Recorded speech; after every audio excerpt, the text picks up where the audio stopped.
how fast is the process of science? Are we discovering more things? Are we discovering less things? First point, we are spending at least 10 times the amount inflation adjusted as they were spending in the 1950s. So there's way more people involved, but we're discovering less. Yes. So science actually is slowing down. And some people might say that's an indication that we're getting towards the end. Yeah. If you knew there was a limited amount of treasure in a house, it's like an Easter egg hunt. And those Easter eggs are called science nuggets. The first ones are super easy to find. Yeah. Because there's 50 around and your chances of running across one are way higher. But the last one takes longer. Inherently, they take longer and longer to get. But what you can work from that is if there's a limited number of things to discover, they will take longer to find the last one. If we were to get towards the end of science, one thing that would happen before the end is you slow down. Yeah, I agree. You slow down in your number of discoveries. I agree. So that could be evidence that we're getting towards the end.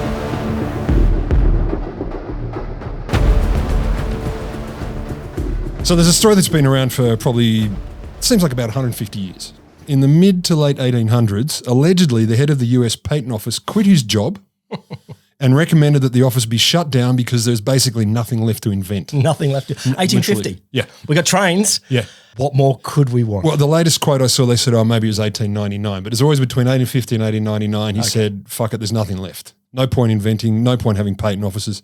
I first came across this in the late 90s, like 1990s. I read a book by a guy called John Horgan, Science Journo, and the book's called The End of Science, Facing the Limits of Knowledge in the Twilight of the Scientific Age, which is a big call. What's his argument? I mean, I heard the title, The End of Science. End of Science. What's he arguing? He's got things like science may be reaching a point, this is in 1996, where fundamental questions have been answered and the era of groundbreaking discoveries is coming to a close. He uses the term, I think he actually coined the term ironic science to describe situations where the pursuit of knowledge ultimately leads to the realization of its own limitations. Yeah, okay. So, whoa. He also argues that things like funding pressures, academic competition, institutional biases, blah, blah, blah, are impeding or were impeding scientific progress and growth. Duh. But he's not saying scientific inquiry is pointless. He's just saying from this point forward, it's pretty much going to be mundane. It's just going to be small increments, and that this notion that the limits of science are infinite is not actually true. That's his theory. And he uses biology examples, psychology examples, chemistry examples. He goes through a whole bunch of stuff.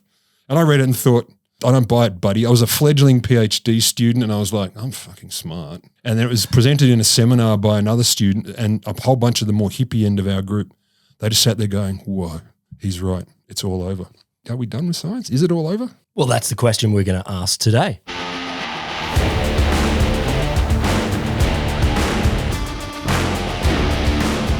Welcome to The Wholesome Show, the podcast that ponders when we'll get to the end of the whole of science. I'm Will Grant. I'm Rod Lamberts. It took me a moment to remember.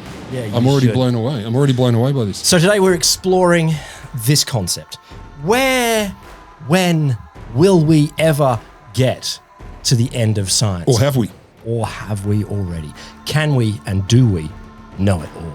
All right, I got some thoughts. Well, Horgan wasn't first. We know that. Yeah, Horgan wasn't the first. And I think it's interesting. So I found a couple of examples of people saying it. And I'm going to come back to your patent guy in a second. Yeah. Because, it's interesting. Him? There's a pattern here. A patent to the patent. I found a whole bunch of people. There were supposedly way before science was invented. There was people saying, "Oh, we're at the end of knowledge." Yeah. I saw on the internet people like in ancient Egypt were like, "Yeah, we know everything there is to know." The pharaohs are ultimate. Bang your family. And maybe it's something like that. But then there's, in the Middle Ages, there's a lot of religious scholars, the scholastics, who are like, we know everything there is to know. It's all just interpretations of God's mind. But that's by the by.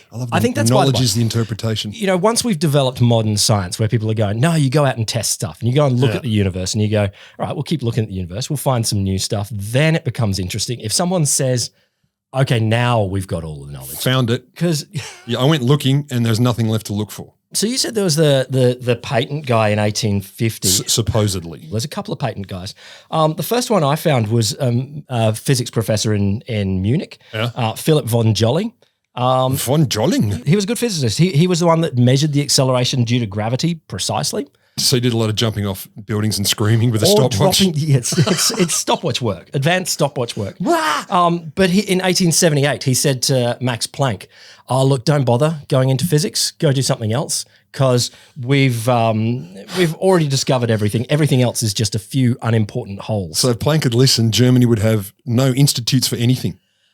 Or we Like wouldn't- seriously, there's nothing in Germany not called the Max Planck Institute of. So what if he hadn't gone into research in physics? I think that wouldn't have been a problem. Like No, that would have like been a problem. let's look at Max Planck's actual contributions to science, discovery of quantum mechanics, as perhaps more important than the centers that doesn't are ring named a bell. after him. Doesn't ring a bell. So he was obviously wrong because he said it to Max Planck, and Max Planck went and did some What stuff. bragging rights though? So I was having a chat with Max Planck. You know, And I said, don't do a fuck PhD. off. I was having a chat with Max Planck. Yeah, but he wasn't so famous at the time. Not as famous as Kurt Cobain was when I met him. Carry on. Jesus, he is very hard to keep on topic. I was ready to keep going. You're the one making a big deal out of it. You know, there's a couple of other people. There's famously, and the most famous one of someone saying this was Lord Kelvin. Measured absolute zero. Yeah. Or the first person to theoretically get to, not measure it, but get to what the temperature would be for absolute zero. He worked on like the undersea telegraph cable. Like he was big guy. But that was of as science. a diver though. Yeah, physics and diving. No, like in 1880, 1890, he was like top of the game in physics. Actually, I remember there was this thing where Einstein's special relativity came out, like 1905 or something like that. Something like. And a bunch of people said, "Oh, look, it is too hard for people to understand. There's only like 6 people can understand this in the world. Einstein's not one of them. Lord Kelvin is one of them that can understand." So he was considered smart. They were showing how cool it was. There That's were things Einstein didn't understand, like how to be in a civilized relationship with a lady. Really? Not his gift. Was that not his? Is he? Not his gift. Oh. Einstein reputedly was less than a champion for the ladies. So, you know, some things even Einstein can't do or understand. But Lord Kelvin apparently said in 1900 in an address to the British Association for the Advancement of Science, "There is nothing new to be discovered in physics now. All that remains is more and more precise measurement." Was it the 6th decimal place call? Well, yeah. Allegedly. Kelvin didn't actually say this. He's famous for saying this. Yeah. But there was another guy. Was it Albert Michelson? Yeah. First American to win the Nobel Prize. He did say this. Something roughly to the same effect in 1894. "While it's never safe to affirm that the future of physical science has no marvels in store, it seems probable that most of the grand underlying principles have been firmly established and that further advances are to be sought chiefly in the rigorous application of these principles and to be looked for in the 6th place of decimals." So, Isn't that exciting though? yeah. If you really want to go far in physics, it's beyond weeds. It's down in what are the spermatozoa, protozoa, plant bits. So it wasn't Kelvin that said it, but there was someone around there in 1894. And similarly, your patent officer guy. No, he didn't say that. No. Good story though. In fact, he said pretty much exactly the fucking opposite. Open more patent offices. Wait, the guy who didn't exist, who didn't say the thing, actually said something else. No, his name was Charles Holland Jewell. And he said, he apparently had said everything that can be invented has been invented, but it was totally fake news. In 1902, he said, "It's amazing. All previous advances in the various lines of invention will appear totally insignificant when compared to the next century." Like he's like, shit's going to get wild. Well, sure. I've invented a new wheel for a horse cart. Doesn't sound as exciting now as it did. But there might have been someone else. But yeah, it's weird. There's It's not a big caller. You know what I mean? Like, you know, shit in 100 years is going to seem amazing, and to them, stuff now won't. No. Well done. You must be a leading edge thought. Well, genius. all I'm saying, he didn't actually say we've invented everything. Yeah, let's quit. And then you get your modern people, John Horgan. So you read the book. I did. Was it big at the time? Yeah, it was certainly noticed, but like I was in a PhD program in science communication, so you're science looking at- faculty. So No, because I was reading the press about this book. There was a bunch of people talking about this. Yeah. And a lot of people were furious. I was looking at some blog posts, some letters written into different science magazines. Yeah. I was looking at comments under a few more recent blogs on it. And people are like, this is un-American. This is anti-science. This is Un-American. just, they were furious at the idea that someone would argue that we could possibly either be at or come to the end of science. I love it. Instilling anger, and they still are angry. The anger continues like today with him. Yeah. And he, of course, has doubled down, but we'll get to that later. It's It intrigues me how mad it makes people, because to me it's kind of like people with religions, I won't name any religions, but who get really mad if you pick on some aspect of their religion. They're like, this is the infallible, most amazing thing in the world. You said it isn't. We're all fucked and angry with you. But you know what? I mean, the thing that gets me, about this question is inherently we can't know the future. And obviously predictions can be silly. If you say whatever's going to happen tomorrow, whatever's going to happen in 100 years. But the idea that we could come to the end of science. I get it's a big claim, but it's not an impossible claim. Like, is it like? It's not impossible, but it's different to saying, look, humanity, humans can only grow so tall. And you kind of go, yeah, I get that. Like 100-foot tall human, we have reason to think, all right, fair enough. That seems a bit crazy. All right, then. But, we're not going to be able to, we're going to get to the point where we can't discover anything new at all is a wacky proposition. Okay, I'm hearing a little bit of tone from you. I don't have tone. A wacky proposition. I'm a toneless man. The centerpiece of Horgan's argument, he reckons two things. That most of the new knowledge that we're going to be developing will sort of fill in the gaps between the big theories that have been developed already. So we're not going to overturn Einstein. It's unlikely to. We're not going to overturn development of DNA, evolution, these kinds of things, big ideas. Yeah. And everything that we develop into the future will be filling in the gaps, ever more and more detail. So one bit he's saying is the big picture won't change. Yes, we'll be doing more. Yeah. But the second thing is he reckons, okay, maybe if there are remaining mysteries, maybe we'll get to a place where we can't solve them. So he's like, it's just not possible. It's not possible to solve those things. Okay, so that's Horgan's argument. Yeah. Do you reckon we will get to the end of science? If there are limits to things that the processes of science can find out, I can't argue that that's not true because I just don't have any way to say there's no way that can be the case.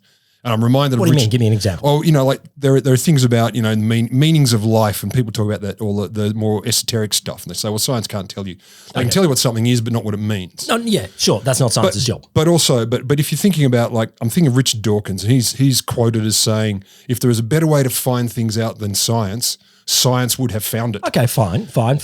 And I kind of go, how can you say that for sure? Just because you don't know what the thing to replace it is doesn't mean it doesn't exist. But let's call knowledge discovery process, some process of trying to discover new things about the universe. We can call that science or you can call that, the future people on Earth, they can call it whatever they want. Fine, I got no problem there, but a knowledge discovery process. Would we get to a place where we have discovered all there is to know? Yes, putting to the side things like meaning, how the universe works, how major things work.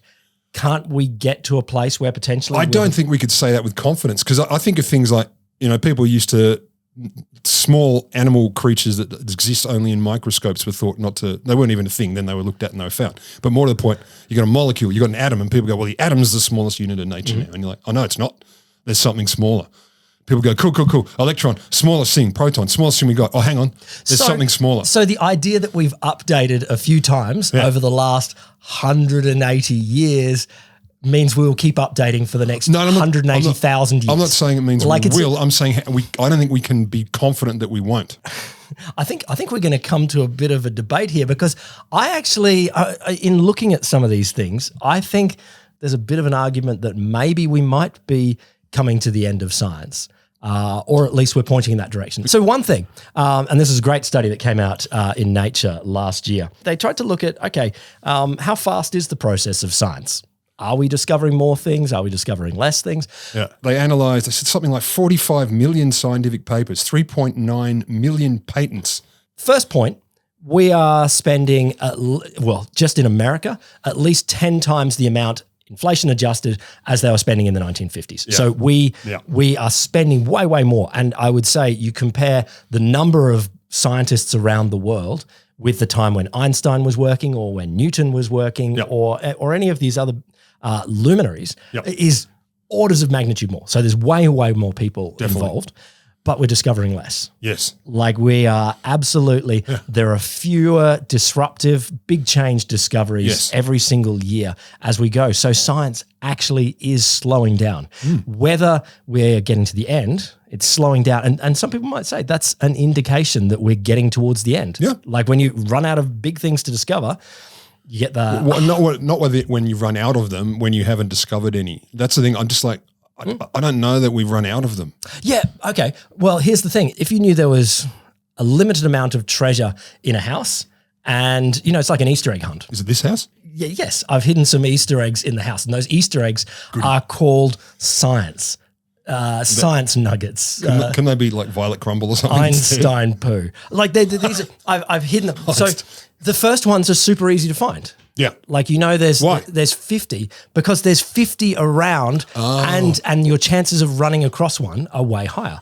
But the last one takes longer. Inherently, they take longer and longer to get. But what you can work from that is if there's a limited number of things to discover, they will take longer to find the last one. Depending on how you look. No, it's mathematical. But if you come up with new tools. It's mathematical. This is literally how searching works. All I'm saying is if we were to get towards the end of science, one thing that would happen before the end is you slow down. Yeah, I agree. You slow down in your number of discoveries. I agree. So that could be evidence that we're getting towards the end. It could be. I think there are things that suggest maybe it's true. Like I don't know if it was a different one. I found a piece that was stupidly confusing, but it was in, I think, the Atlantic. And they basically did, with some bizarre survey techniques, they looked at the top scientists around the place in 2018 and looking at the amount of Nobel Prize discoveries that were awarded for anything after the 1990s, and there's fuck all. Most of the Nobel Prizes since the 1990s are awarded for work that went on in the 80s or 70s or in physics. That is like, yes, that's the same sort of thing. We're pointing back to stuff that was done a while ago. Yeah. And they say that could be because science is less efficient. It could be because there's less to discover. It could be there's a lot more like gagging of what's possible to look for. I've seen people say that it could be about policy. Maybe we're getting science to do the wrong thing, something like that. But if it was this sort of low-hanging fruit and we're running out of the fruit on the tree. Yeah, it could be. We found the good fruit in the 50s and the 70s. And look, I totally don't discount the possibility. I do discount the confidence in which we can make the prediction. Yeah. I'll come to confidence. That's my beef. There's another argument potentially that we might be getting to the end of science. Yeah. And this is the advocates of the artificial general superintelligence. This is the singularity argument. We will have our one final invention and that'll be it. And that'll be it. And not saying, I don't know, does then the supercomputer intelligence then discover all science for us? But maybe for us, maybe that is the moment where, okay, it don't matter no that's more. the end of science. I don't know. I think they're all talking about this whole notion of we're just into, decades of unglamorous toil, rearranging little bits and pieces and looking for, like scraping a bit of chocolate off the bottom of someone else's egg to run with your Easter egg. Yeah. And they might be right. It's the confidence with which people make the proclamation that I find disturbing. Yeah, sure. I'm sure. I think it's wild to go out and prognosticate and say, yes, this is going to be the end. I mean, it certainly bought John Horgan a lot of notoriety. Oh, and continues to have people say that. Yeah. But I think, ignoring this argument and saying, no, science will go on at the same rate for forever. Yes. Here's the thing. I think, there are like big mysteries that we've worked on for a long time, but we haven't gotten anywhere on, or at least we've gotten somewhere, but not to the end. There's like, what is the origin of life? How does the brain work?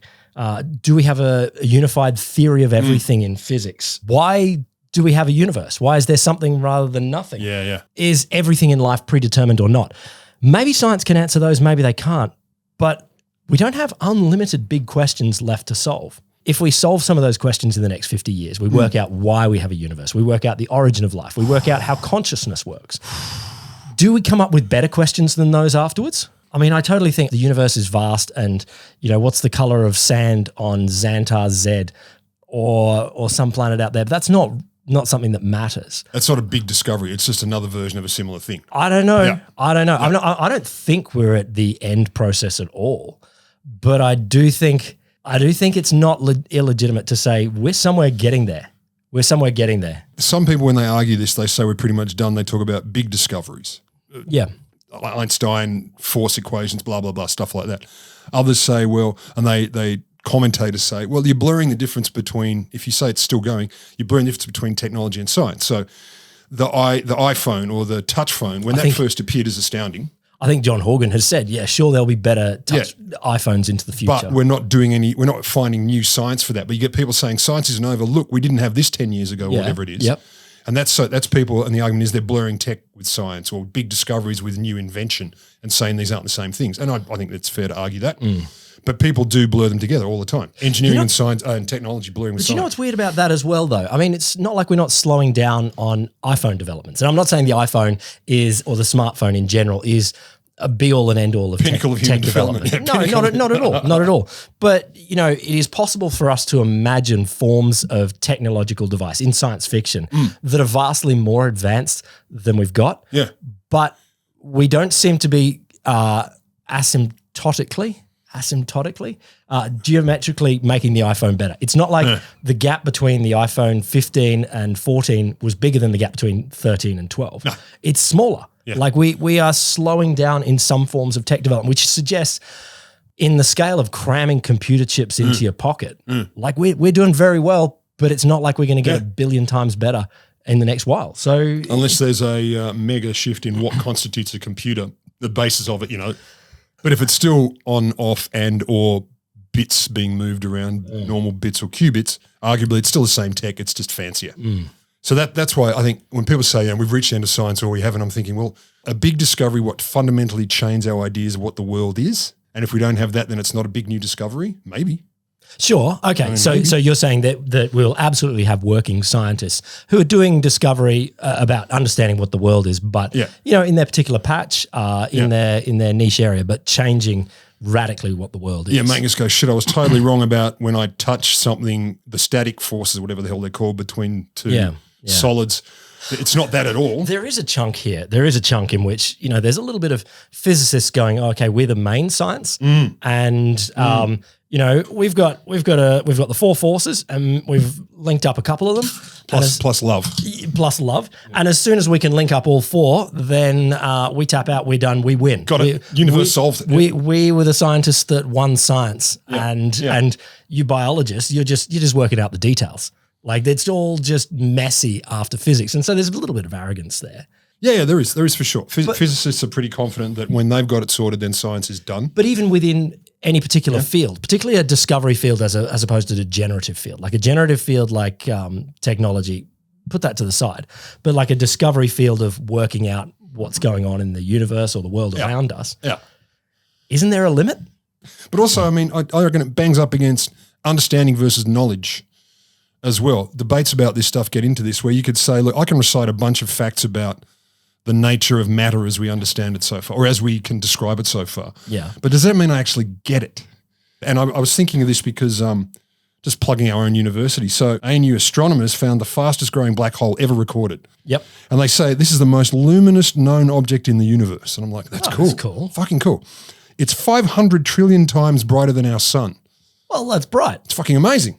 It's apparently its mass is about 17 billion times. Don't shame the sun. It's doing pretty fine for itself. They're not shaming the sun. They're saying 500 trillion times brighter. Okay. 17 billion times the mass of our sun, and the light took 12 billion years to travel here. And I'm listening to that, and I'm talking about it with my wife, and we're going, "You actually talked about it?" She brought it. She showed me and started telling me about it. I'm like, check out this thing. She ain't a science chick, and I'm listening to that, going, "This is amazing." And then I thought, I don't know what that means. I don't know what it means. Like, tell me what 12 billion looks like of anything.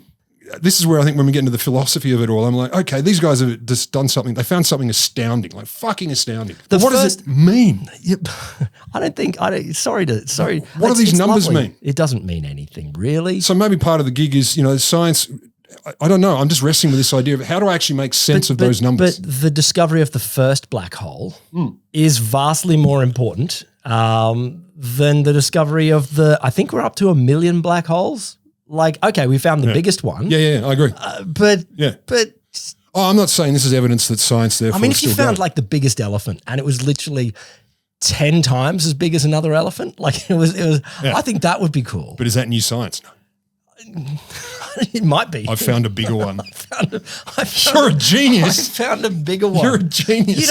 In a sense, it's like the first process of discovering fish and fishing is interesting. But yeah, once you're just discovering the biggest fish in the pond. I still come back to, depending on what you call it, whether it's grand advancements or small increments, whether it's mixed with technology or not, I don't know. But can we be so fucking confident that we know enough to be able to make that claim? If you were a science writer and you said, okay, I'm confident enough. I want to sell some books. I want to sell some books. Yeah. Then cool. Yeah. No problem with that. But I think it's radically confident as well to say science will continue to discover more fundamental truths about the universe for forever. I think that's wild. I think that's wild to think the universe continues to get infinitely complex. No, it can't. Yeah. Like it literally, okay, perhaps we could go down to smaller and smaller scales, but there are a limited number of atoms in the universe.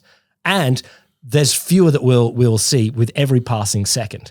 We also bang into the problems of to actually observe things as they get really small, the act of observation, you've got to use things that are bigger than the thing you're observing to see them, and that kind of fucks everything up. So the other thing, we bang into stuff. There is one point about a Heisenberg uncertainty principle that says we can't know everything about or we can know either where it is or how fast it's moving. But the point applies more broadly that we can't know with certainty everything about everything. And I think that doesn't argue against the end of science, but it does say there are limits in what you can know, even about simple phenomena. And I kind of feel there are probably, as I said, a limited number of atoms in the universe and a limited number of ways they interact, and super complex. Not docking it. I just feel like it's equally wild to say science will go on for forever. I agree. That's the thing. This is why I think a confident pronouncement in either direction, because I'm nothing if not a fence sitter when it comes to this, because I can't be confident in either. I just can't. So we've come to the point where we need a wholesome verdict. We need a wholesome verdict. What do you reckon? I think we will get there. I don't think we are there now, and I don't think necessarily us slowing down now is indicative of that.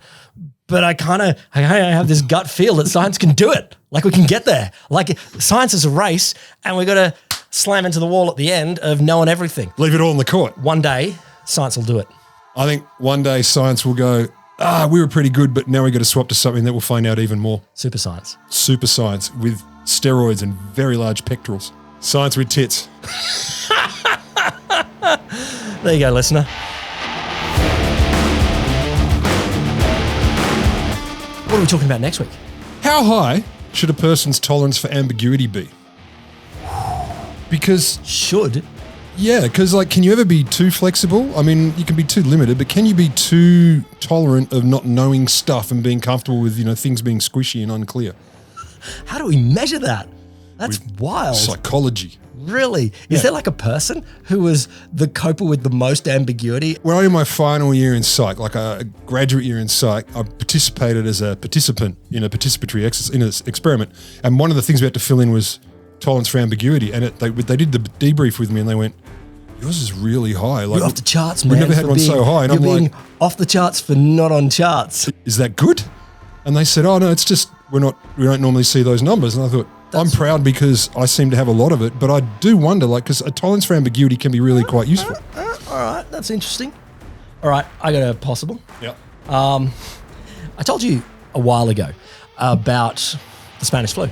So soon after World War I, Spanish flu came in, killed 100 million people, but then we forgot about it, and people didn't talk about it. And definitely, there were lots of people, 5-10 years ago, before our most recent pandemic, who would say, did you know there was this thing? There was this thing? We memory hold it. We memory hold the entire Spanish flu. In the backyard, there's a little memory hole, and we put the Spanish flu in there. And I think we're right now putting the coronavirus COVID-19 pandemic in the memory hole. And I think it's such a funny process to watch where we go, I don't fucking want to talk about it anymore. Yeah. And it'll come 10 years and we won't mention it, 30 years and they won't even know. I think we're in the process of memory holding something, and I think that what the hell is going on there? Will we know while we're in it? It scares me a little bit. Got another one? Yeah. So everyone knows the greatest fear that anyone has in the world is of public speaking. Yes. Now I want to know, A, is that true and how do they measure it? And also B, if it ain't, what is? What are people actually most frightened of, and how do we kind of measure and know that? Sharks while you're public speaking. No, snakes while they exist. Imagine being public speaking while you're buried alive. Like, that is a magician's trick. That's public shrieking for dear life. That ain't speaking. I prepared a speech. But I mean, I'm curious about even just the origins of that whole, everyone knows that the greatest fear is more than frightened of death. We're frightened of public speaking. I'm like, okay. Okay, this is a bit juvenile, but I read the introductory to a study the other day that was of heterosexual women's opinions of the volume of their gentleman partner's cum. And Fuck yeah. And You're putting your hands a long way apart when describing that, which is... And I was like, I'm mesmerized. Damn, that is science. I don't know if there's a whole topic for us to explore there, but definitely, well, you know what? I'll give you the answer now. 10 cc's. No, they said, look, in general, war is great. Really? Yes. Really? But I could still breathe at the end. I'm not satisfied. So I don't know if there's a whole story in there, but there you go. Oh, I got to go and buy some more rubber sheets. You got any more? More is better. Well, how would it not be? But is this a bell curve? Like, No. There's no end. Well, look, I don't have the full study in front of me, but I suspect it. Right, only 4 litres this time, but give me an orange juice and a lie down and I'll be ready to rock. Fuck me. The more, the meltier. Oh, that's horrifying. Okay, I got another. Benefits of stereotyping. And I'm brought up, this came to mind because there are studies that I saw, headlines about them recently that said people who stereotype, it's correlated highly with being more intelligent. And I'm like, but stereotyping's evil. Being intelligent is good. But if the more intelligent you are, the more likely you are to stereotype. What? Maybe intelligence is actually Jesus. evil and bad and wrong. Oh, no. And intelligence is unwoke. I don't even know how to deal with that. I know, right? Intelligence is unwoke. That sounds like Tucker Carlson would argue that. All right, my last one. I want to look at science fiction or post-apocalyptic fiction where it's all happy.